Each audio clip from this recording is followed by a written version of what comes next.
মানুষ বড়ই স্বার্থপর রে, বড়ই স্বার্থপর। বুকের মাঝে জায়গা দিলে যতন কইরা ভাঙ্গে রে অন্তর। মানুষ বড়ই স্বার্থপর রে, বড়ই স্বার্থপর।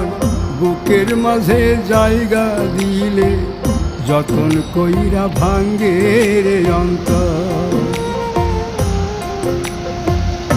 অচিনা এক জংলা পাখি যতন কইরা বুকে রাখছি, বুকের পাজর ভাঙ্গা সে যে সাজায় অন্যের ঘর রে, সাজায় অন্যের ঘর। মানুষ বড়ই স্বার্থপর রে, বড়ই স্বার্থপর।